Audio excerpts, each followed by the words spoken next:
Agora faremos a composição de mesa para a mediação e também para a abertura de perguntas. Para compor a mesa, convidamos os dois palestrantes, senhor Ocimar Munhoz Alavassi, senhor Luiz Carlos Kubota, e como mediadora convidamos a senhora Maria Elizabeth Bianconcini de Almeida, professora do Programa de Pós-Graduação em Educação Currículo da UPUC São Paulo e pesquisadora do CNPq.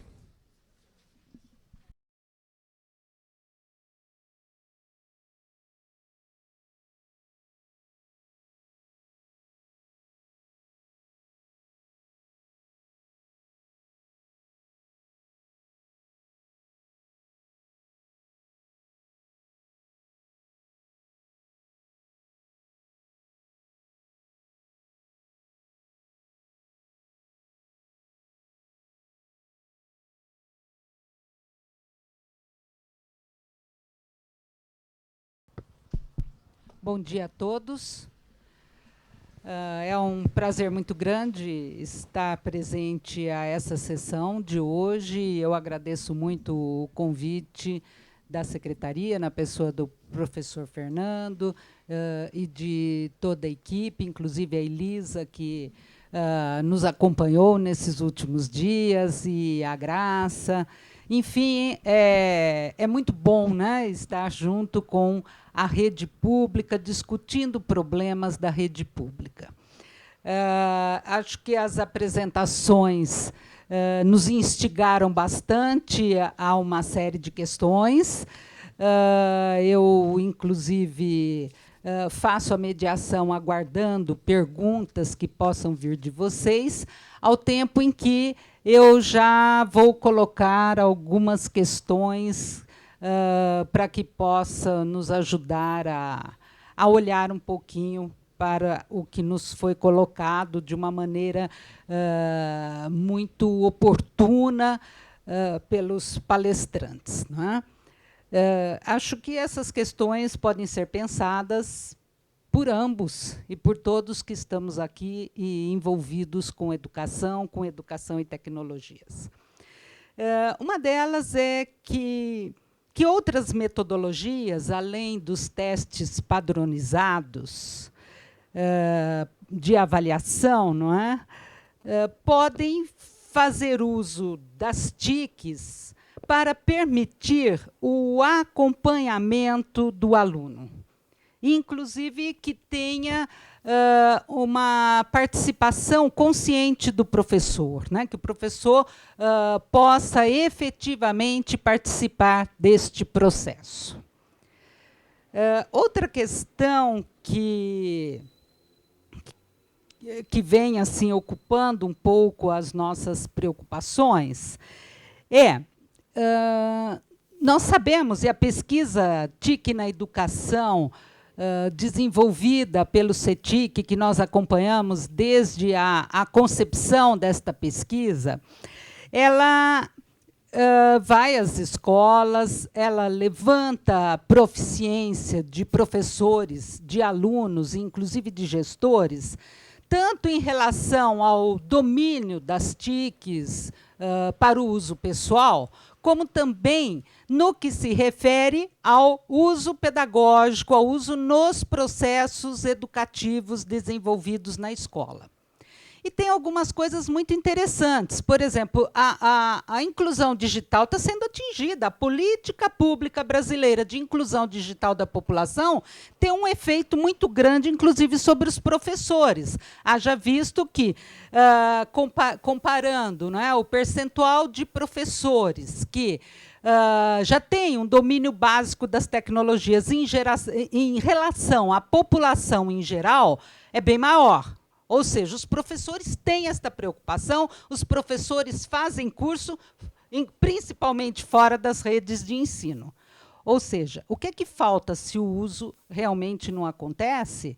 Está muito mais relacionado a um outro conhecimento, que é o conhecimento pedagógico de uso das TICs, porque eles não estão fazendo os cursos oferecidos pelas redes, até porque há uma rotatividade tão grande de professores que quem está envolvido com esses projetos sabe que a gente está sempre começando nessas ações. Então, será que essas competências TICs, né, em relação ao uso delas no ensino e na aprendizagem de diferentes áreas, elas são avaliadas, são incorporadas nos testes padronizados? Porque as pesquisas qualitativas que são feitas, elas mostram algum desenvolvimento nesse sentido. Mas esse desenvolvimento, será que ele aparece nos testes padronizados? E uma vez que nós estamos falando de TICs para alunos das escolas públicas, e trazido bem aqui na apresentação do Luiz Cláudio, não é?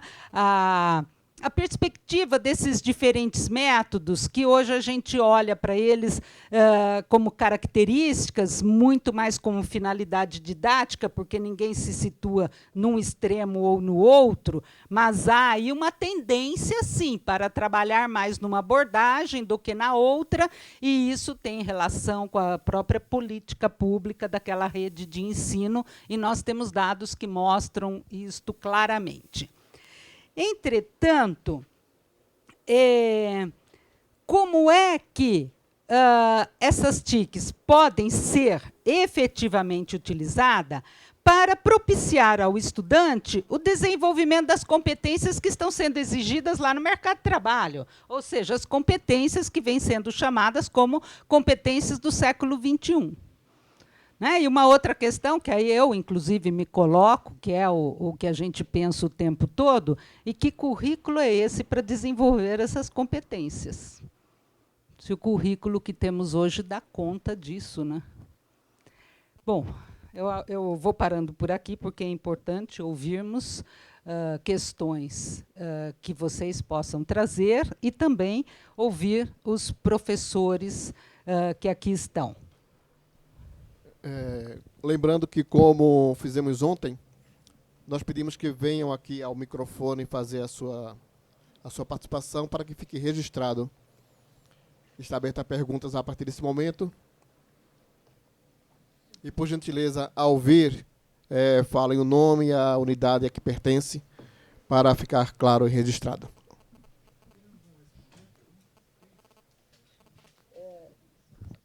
Será que eles podem comentar essas questões e, em seguida, entramos com outras? Por favor. Ontem nós fizemos blocos de 4 perguntas e deu resultado. Hã? Já fiz 4. Então, por favor.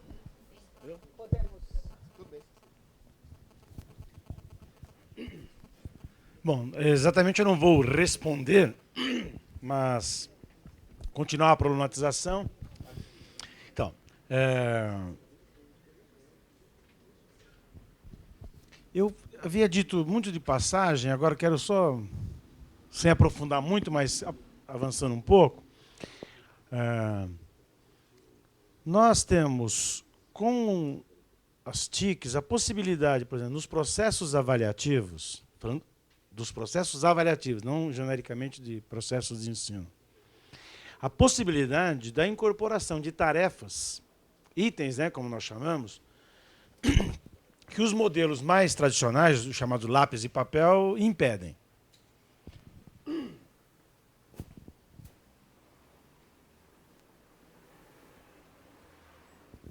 Então, esse é um potencial, né, que ainda está para ser explorado.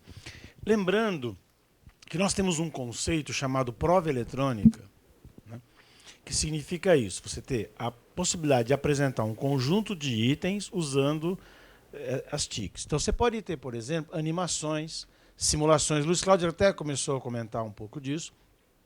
Então, as TICs, elas mudam, inclusive, o cenário da avaliação, porque elas podem colocar tarefas que antes, nos modos mais tradicionais, eram impossíveis de serem colocados. Você pode, por exemplo, pedir para uma criança, né, assistir um pequeno trecho de um filme com legenda.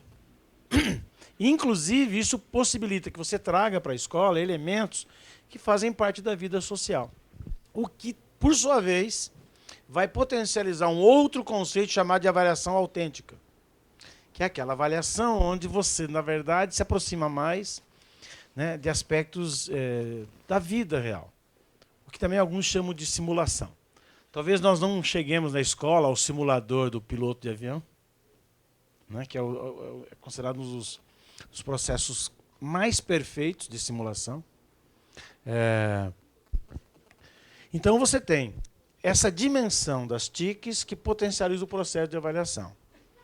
Agora, os testes padronizados, como o nome indica, são testes, usando prova eletrônica ou não, onde você padroniza as respostas e você uniformiza. Porque aqui tem uma outra discussão, por sua vez, na avaliação, que é muitas vezes o grau de subjetividade, que de alguma forma sempre vai existir, mas que ele não pode ser elevado. Então, quando você padroniza, significa que você permite a comparação. E isso vale não só para as avaliações em larga escala, para milhões de alunos. Ela vale para um próprio professor. Porque nós temos no interior da escola situações onde você tem que fazer essas comparações, supondo comparações defensáveis. E a questão é como que eu faço essas comparações em patamares aceitáveis. Então, as TICs, elas permitem esse tipo de situação num grau mais elevado, dando então aos testes padronizados, que são aqueles que, por sua vez, vão permitir essas comparações. Quando você mencionava, né, de outros dispositivos, acho que a rede municipal está iniciando uma experiência, que eu não tenho os elementos para avaliá-la, nem fui chamado para isso, mas que aponta para alguns outros elementos que favorecem o acompanhamento do professor, para além do que você falou de testes padronizados ou da avaliação. Por exemplo, o acompanhamento da frequência dos alunos, o registro de atividades. Então, são casos onde nós conseguimos fazer algo que, sem as TICs, é quase que impossível. E eu queria lembrar que, na linha de muitos filósofos, que forma é conteúdo decantado. Um machado, né? Atia. Um machado, o que é? Na verdade, é a condensação de, se não milhares, centenas de anos de um trabalho que seres humanos foram fazendo, dominando a natureza, relacionando-se com outros seres humanos, e que num dado momento aquilo se condensou num machado. Né? Claro, a gente começa a fazer isso, alguém pode nos achar loucos, né? Que olha para um machado e... Sim, num machado, né, existem aí milhares de anos de trabalho humano que foi condensado. Guardadas as proporções, esse é o desafio que nós temos na discussão com as TICs. As TICs, como forma, ela condensa por si só e, ao mesmo tempo, assim como o machado, ela permite outras explorações que aquela forma faculta e sem a qual nós não teríamos. Então, por isso que, na verdade, embora eu não tenha vindo para falar aqui, mas talvez o grande potencial das TICs seja muito mais de problematizar as situações de ensino e aprendizagem. É de potencializar desafios para além da avaliação.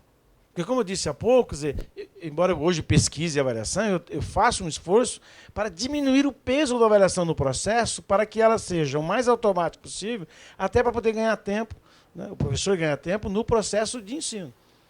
Então, eu diria, de forma assim, muito resumida, né, e condensada, que essas tecnologias elas podem, portanto, favorecer essa interlocução de experiências que na escola, né, porque a escola não é a vida no sentido do que ela trabalha, né, não é exatamente tal como acontece, mas você pode buscar essa aproximação na perspectiva da simulação, por exemplo. Então, finalizando, as tecnologias de informação e comunicação, elas podem, tanto do ponto de vista da avaliação, permitir, né, avaliações melhores, e essas melhores avaliações podem estar, não automaticamente, nem mecanicamente. Elas podem estar a serviço de processos de ensino que, por sua vez, precisam ser melhorados. Agora, por outro lado, não adianta também eu desenvolver toda uma parafernália de avaliação, testes, né, bem feitos, bem calibrados, etc., etc., etc., se o processo de ensino não foi avantajado. Né? Precisa tomar cuidado com isso. E o contrário também.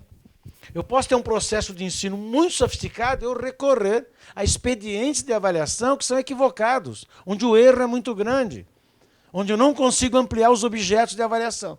Então, é essa articulação, né, que, na verdade, se coloca como um desafio e para a qual ninguém ainda tem a resposta. Mas, evidentemente, que as TICs, né, elas vão aparecendo como, né, um elemento que seguramente, né, tem contribuições a dar. Obrigada, professor. Com relação ao acompanhamento, uma vez que seja adotado, por exemplo, o conteúdo da Khan Academy, para dar um exemplo, eu penso que aí, sim, as TICs têm uma contribuição interessante a dar. Por quê? Né, o próprio Khan comenta. Vamos dizer que você tenha 40 alunos e você passe uma bateria de exercícios para eles fazerem. O professor consegue ver exatamente onde o aluno X está empacando, está tendo problema. Ao passo que, se ele fizesse aquilo, né, tradicionalmente, ele teria muito mais dificuldade, demoraria muito mais tempo para estar observando que aquele aluno está precisando de um reforço. Outra coisa que ele coloca também, oportunidades futuras, com a base de dados que ele tem, né, milhões de estudantes fazendo esses testes no mundo inteiro, ele está podendo fazer experimentos. Ele bota um exercício com um texto um pouquinho diferente, com uma letra diferente, um desenho, por exemplo, e consegue avaliar, né, se aquela abordagem tem um efeito melhor no aprendizado, não só na proficiência, mas também quanto tempo o aluno consegue guardar aquela informação, né? Então, nessa questão do acompanhamento, uma vez que seja adotado com todos os devidos cuidados, eu penso que existe realmente oportunidades muito interessantes, né? A filosofia do videogame, à medida que você vai avançando, você vai tendo dificuldades maiores. Você pode ter todo um algoritmo que faça isso, né, em matemática, em ciências e assim por diante. Com relação ao uso dos professores das tecnologias, creio que a apresentação do Uruguai provavelmente vai trazer informações ricas sobre isso. Eu falei de dois pilares, né, da metodologia, da pedagogia, do conteúdo, e o terceiro é a avaliação. Mas, de qualquer forma, sim, o ser humano tem uma tendência à inércia, a achar que aquilo que está feito, você está na zona de conforto. E, de certa forma, se você adota metodologias que eu chamei de mais expositivas, é mais confortável e mais, entre aspas, seguro para o professor, né? Ele está aqui, está falando, no máximo tem uma pergunta. Por exemplo, eu que vim da área de administração, né, como foi colocado, eu fui treinado, inclusive, em metodologia de estudo de caso, que é metodologia utilizada em Harvard para simulação de problemas reais de empresa. É muito mais fácil você programar uma aula expositiva do que você desenvolver um caso numa turma, porque você tem que forçar, né, praticamente forçar que os alunos participem, porque se o aluno não participa, você não tem como avaliar. E tem, como em qualquer dinâmica de grupo, situações que podem sair um pouco do controle do professor. Então, de certa forma, a resistência, talvez, em adotar essas metodologias, apesar de estarem disponíveis e tal, seja um pouco em função disso. Com relação aos testes padronizados, eu mostrei, né, como eu mostrei brevemente no PIAC, eu penso que a tendência futura vai ser essa, né? Inclusive até talvez concurso público e assim por diante. Bom, creio que era isso. Obrigada, Luiz Cláudio. Vamos agora abrir para as perguntas. Já tem 3 perguntas inscritas. Acho que o César é o primeiro que se inscreveu. Por favor, César. Só informando, nós já ultrapassamos 20 minutos do prazo que seria o término. Que puder ser breve, agradecemos. Bom dia, César Nunes, sou assessor aqui na Secretaria, também para uso de tecnologia. Como o Luiz comentou, as pesquisas sobre o impacto da tecnologia na proficiência, elas são inconclusivas, né? Tem um trabalho interessante do John Hattie, onde ele mostra né? Existe uma gaussiana muito dispersa, né? Tem os efeitos negativos e os positivos, mas o interessante é que quando a gente pensa no uso da tecnologia mais mecânico, manda o aluno para a internet fazer pesquisa, ele recorta a cola, isso traz um impacto muito negativo na aprendizagem. E quando ela é usada em processos de remediação, de feedback, preventivos, é onde aparecem os maiores ganhos. Então tem estudos que mostram, né, esses tipos de uso. E quando a gente fala desse tipo de uso da tecnologia para feedback, avaliação, é onde ele também mostra no livro que a avaliação formativa é o que dá mais impacto na proficiência dos alunos, né? De todas as coisas possíveis, mais lição de casa, diminuir o tamanho de sala de aula. Então a avaliação formativa tem um aspecto muito importante e a tecnologia pode contribuir demais nisso. Hoje em dia, inclusive no Mais Educação aqui, a gente não tem mais usado esses termos, né? Avaliação formativa, somativa, diagnóstica, porque quando a gente chama de avaliação da aprendizagem, avaliação para aprendizagem e avaliação como aprendizagem, a gente provoca um tipo diferente de reflexão sobre o processo avaliativo. Eu estou vindo agora de um evento no Canadá onde eles têm usado esses termos, né? E a gente sente que mudou, inclusive, as práticas dos professores. Então, a minha pergunta vai nessa direção. A gente aqui na Secretaria, inclusive, tem trabalhado muito com avaliação como aprendizagem. Quer dizer, o fato de você pensar se o que eu estou fazendo é bom ou não, né? O processo avaliativo ele deixa de ser externo e passa a ser parte integrante. Então, não é só avaliação para a aprendizagem, mas eu queria ouvir vocês um pouquinho sobre esse processo da avaliação como aprendizagem. Então, nisso acaba entrando autoavaliação do aluno, né? Explicitação de critérios. E, apesar de parecer muito subjetivo, faz menos de um mês a gente teve um evento aqui promovido pela OCDE, Instituto Ayrton Senna, com Jim Heckman, né, essas pessoas que estão trabalhando com a avaliação das competências não cognitivas, que perceberam que é importantíssimo para o fim da vida, inclusive nos resultados de proficiência também, né? E ali começa a ser, essas pessoas, especialistas, economistas, também estão dando muito valor às autoavaliações. E a gente sabe que fazer autoavaliação, o professor acompanhar ou ver se é fidedigno, é muito complicado. Então, eu acredito, e a gente tem feito isso aqui, que a tecnologia contribui demais nesse processo. Então, eu queria ouvir vocês um pouquinho sobre isso, né? A avaliação como aprendizagem e o papel da tecnologia aí. Obrigado. Obrigado. Bom dia, meu nome é Elizabeth, do Projeto Jornal, da Imprensa Jovem, da Escola MF Sul de Menus. E eu gostaria de fazer uma pergunta ao professor Kuboto. Como as tecnologias podem auxiliar o aluno a continuar aprendendo depois que ele sai da escola? E se uma aula de 45 minutos por semana é suficiente?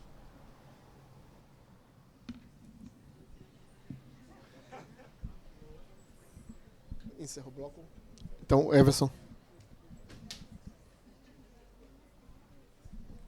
Bom dia, senhoras e senhores. Meu nome é Everton, sou da Diretoria Regional de Guaianazes, sou professor e confesso a vocês que estar aqui, para mim, é uma sensação assim, o tanto quanto assim, difícil, porque falar em público, para a gente uma plateia tão assim, qualificada, né? É a mesma coisa de estar pulando parapente, assim, sabe? Uma sensação muito emocionante. Mas vamos lá.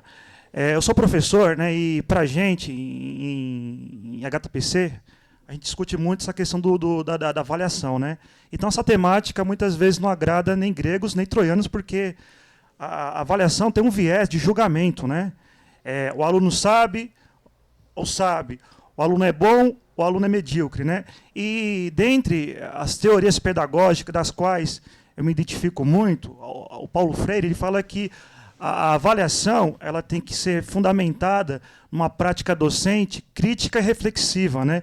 A gente não pode chegar ao aluno enquanto um sujeito equiparável a uma folha em branco, um vaso vazio. O aluno, a partir do momento que ele adentra na escola, ele traz consigo uma bagagem, uma vivência, uma cultura. Então, esses requisitos que ele traz, né, tem que ser respeitado e a avaliação tem que ser trabalhada de acordo com o conhecimento que o aluno tem e traz para dentro da escola, né?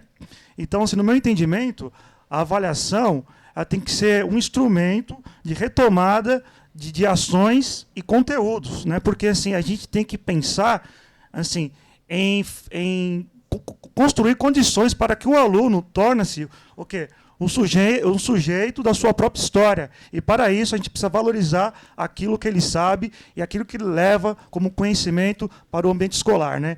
E agora, com relação às TICs, eu acho que realmente a tendência é essa. E hoje em dia, a gente tem que ponderar que é difícil trabalhar na sala de aula só com giz, apagador e saliva. Haja visto que hoje em dia o aluno ele tem acesso às redes, e as redes é onde se troca informações e intercâmbios culturais. Então a gente tem que realmente estar se atendo a essa tendência mundial que é a tecnologia. E o Edgar Morin ele já dizia sobre essa questão dos saberes do futuro, e a informática é o tanto quanto imprescindível para esse processo que visa realmente melhorar, né, a educação do nosso país. Então é isso. Obrigado. Está encerradas as inscrições. Passamos agora à mesa. E lembrando que logo em seguida teremos mais um painel, terceiro painel, e que a professora Beth precisará sair com antecedência. Bom, a resposta aqui vai ser breve, mas as perguntas demandariam outros desdobramentos. Bom, olha, César, como eu disse a você, na área da avaliação tem definição para tudo quanto é gosto. E a gente faz algumas escolhas e vai fundamentando. Então eu diria o seguinte, a discussão da avaliação formativa, de não usar esse termo, pode ser um capricho, com todo respeito. Quando Michael Scriven, em 1967, cunhou essas expressões, avaliação formativa, somativa, inclusive diagnóstica, ele foi demarcando alguns terrenos. Primeiro, para dizer o seguinte, se abusa, por exemplo, da avaliação diagnóstica, quando em muitos casos o que você faz é diagnóstico, que não é uma avaliação diagnóstica. A avaliação diagnóstica teria outras características e tal. Depois, aprendizagem. Bom, aprendizagem é uma coisa que nunca ninguém viu e talvez não sei se veremos. Ele é um processo interno aos indivíduos. E não quero aqui me reivindicar do Skinner, apesar de todo o respeito que ele merece. Porque o Skinner, ele não negava a existência de processos internos cerebrais. Ele apenas, num certo momento, falou o seguinte, eu não consigo adentrar o cérebro humano. E aí usou corretamente o conceito de caixa preta, que é usado indevidamente na aviação. Então, o que nós temos muitas vezes são sinais da aprendizagem. Então, rigorosamente falando, avaliar a aprendizagem seria avaliar um processo de transformações que ocorrem sem que nós possamos vê-la, essa aprendizagem. Por isso que, inclusive, em avaliação, a gente usa e abusa do termo inferência, uma importação da estatística. É como se eu dissesse, eu suponho que esteja existindo uma aprendizagem. Por isso que muitos professores, quando o aluno não faz alguma coisa, rapidamente dizem, não sabe. Não fez. Não ter feito não quer dizer que não sabe. Então, por isso que eu tenho evitado ao máximo a chamada expressão avaliação da aprendizagem. Porque avaliar a aprendizagem talvez fosse possível, mas é um processo muito complexo e difícil. Avaliação para aprendizagem, você pode dizer, se não quiser usar a avaliação formativa, é quando você discute o que você vai fazer com os resultados da avaliação, que eu chamei aqui de finalidades. Avaliação como aprendizagem, é evidente que nós aprendemos muito, sim, quando avaliamos. Aprendemos a ter medo do professor, ter medo da nota, vergonha, etc. E tal. Esse é o universo que as pessoas revelam quando dizem que vão ser submetidas à avaliação. Aprendemos muito. Né? Agora, podemos, eu sei que você não está usando nesse sentido, podemos nos processos avaliativos aprender? Podemos, mas eu confesso que eu também tenho, respeito o que você disse, mas eu tenho me esforçado, é o seguinte, a avaliação, Everton, aí já dialogando, ela não tem viés. Na minha definição, ela é julgamento. Se não tiver julgamento, não tem avaliação. Eu sei, tem gente que diz dos perigos do julgamento. É perigosíssimo. Por isso que, em algumas circunstâncias, furto-me a avaliar. Por conta dos riscos e perigos. Mas na definição com a qual eu trabalho, avaliar é julgar. Se eu não julgar, eu não avalio.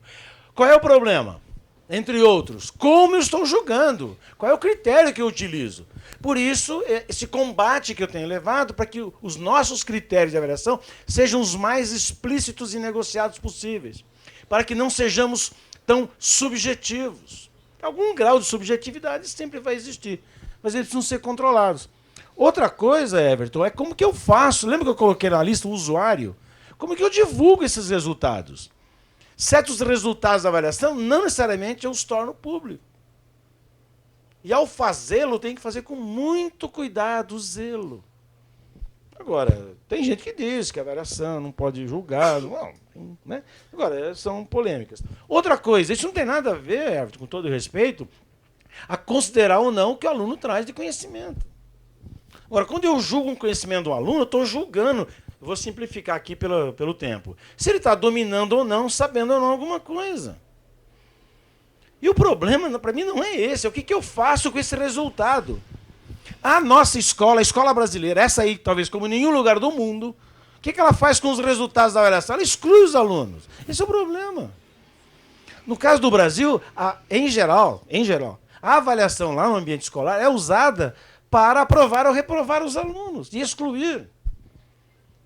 Como é que põe um país que obriga as crianças a ir para a escola e fazer com que os que concluem o ensino fundamental gastem 10 anos para fazer 8 anos? Não há nenhum lugar do mundo que se reprova. Não, tem 4 lugares do mundo que reprovam mais que o Brasil. Então você tem um combate a usos, a finalidades da avaliação. Por isso esse combate, né, que vocês começam a desenvolver aqui hoje, de usando essa dimensão de avaliação para a aprendizagem, que é enfrentar, né, que os resultados da avaliação, os juízos, portanto, como eu trabalho, sejam usados para alimentar o processo. E é nesse sentido que, aqui me reivindicando mais do Scriven, a avaliação formativa ela é definida por 2 características. Primeira, ela chama-se formativa porque o principal, não único, o principal usuário é o professor, o formador. Por isso a avaliação formativa. E segunda característica dela, ela tem que ser feita enquanto o processo pedagógico ainda está em andamento.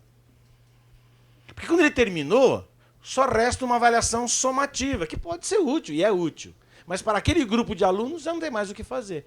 Então, esse é que é o desafio, é conseguir fazer uma avaliação enquanto o processo está em andamento, que eu posso fazer correções de rota, etc, etc. E para terminar, é nessa dimensão que as tecnologias de informação e comunicação, eu tenho enfatizado isso, elas podem agilizar. O professor leva uma pilha de trabalho dos alunos interessantes, só que ele gasta quanto tempo para fazer essas análises, não sei das quantas. Bom, o tempo passa. Ele não é militante, ele é um profissional. Então, se você tem recursos, né, como o Luiz lembrava, e isso os testes adaptativos podem permitir, né, que rápida, e quase que simultaneamente as respostas dos alunos, eu já vou ter no mapeamento deles, olha o tempo que eu estou ganhando. Para o quê? Não é para avaliação, para o trabalho pedagógico. Então nós temos que dar à avaliação um devido lugar. E o devido lugar é colocá-la a serviço das aprendizagens dos alunos. Né? Claro, se nós não queremos que aquele quadro que eu mostrei para vocês continue. Porque se eu quero a escola para escolher os bons, os melhores, os alunos que prestam, esse vocabulário que se encontra nas escolas, se é isso que eu quero com a avaliação, então, de novo, não precisamos perder um tempo, o mínimo tempo. Deixa como está. A escola está selecionando os melhores. Agora, se eu quero, né, a igualdade de resultados, ou uma diferença mínima de resultados, então nós temos que repensar muitas coisas, evidentemente. Mas da ótica, né, do qual eu tenho trabalhado com pesquisa, mudar a avaliação para pô-la a serviço da aprendizagem. E nesse sentido é que ela vai permitir as TICs, né, as TICs vão facilitar, criar as condições para agilizá-la, né, diminuir os seus erros, né, sem fazer dela panaceia, evidentemente. Eu acho que essa é a relação que nós temos que estabelecer. Agora, evidentemente, que esse debate conceitual ele existe. Eu fui rápido aqui, né, mas não quero ser tratado como leviano. Eu sei que tem outras questões até filosóficas, né, por trás, mas eu não tinha aqui condições de fazer mais e melhores argumentações, supondo que eu pudesse fazê-las. Muito obrigada. Por favor, Luiz. Bom, com relação à questão da avaliação, acho que a primeira e a terceira pergunta tratam disso, né? Contar uma historinha, mais uma. A gente tem uma parceria com o professor Paulo Blinkstein, lá da Universidade de Stanford, da área de educação.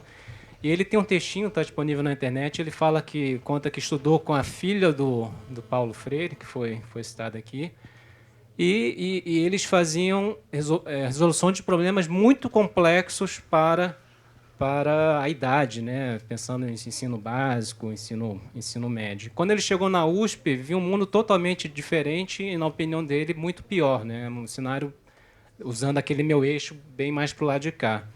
Então, nesse cenário que o Paulo Blickstein comenta, onde existe um processo de resolução de problemas complexos, acho que a própria dinâmica permite que você faça uma avaliação, o aluno se avalie, o aluno possa avaliar o professor e assim e vice-versa.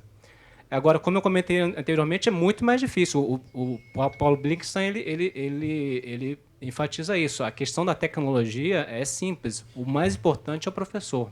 Isso não vai mudar, né? Com relação às habilidades cognitivas, não é porque eu sou economista lá, e fã do Jim Heckman e tal, mas assim, eu pessoalmente acredito que o peso é maior, inclusive, que a questão cognitiva, né? O colega, o Everton, vem aqui, por exemplo, a habilidade de você falar em público. Não adianta você ter um conhecimento se você não fala em público. E eu, que participo de muitos eventos acadêmicos, você vê PhD, uma vez eu tinha que dar os 5 minutos, mas o palestrante só falava aqui para frente, não conseguia nem dar os 5 minutos para ele. Então, você tem que falar para o pessoal que está lá no final, a habilidade de lidar com os outros. Isso, assim, eu, pessoalmente, penso que isso é, inclusive, mais importante do que a questão cognitiva. Com relação à Elizabeth, acho que, em parte, eu já respondi, né? Felizmente, tem muitos materiais que já estão disponíveis, gratuitamente, inclusive, e exatamente por isso é que os 45 minutos são tão preciosos, né? Então, você não pode ter... O professor tem que aproveitar da melhor maneira possível, seja numa abordagem tradicional, ou seja, como propõe o Kahn e outros, que o aluno estude previamente e ele utilize aquele espaço, aquele tempo que é tão precioso para fazer discussão, né? Mas, de certa forma, se você pensar no horizonte que a gente deve estar migrando ao longo do tempo de ensino integral ou semi-integral, isso vai facilitar um pouco. E, finalmente, para finalizar, de certa forma, eu penso que houve avanço, né? Porque na minha geração era só vestibular, que era conteudismo, enciclopédia pura, e muita decoreba. E hoje, mal ou bem, o PISA, o Enem, eles têm abordagens mais inteligentes que buscam ter menos decoreba e mais habilidade de resolução. Bom, nós encerramos esta sessão e, em seguida, temos um novo painel que o professor vai anunciar. Obrigada a todos. Muito obrigada aos parceiros aqui dessa sessão.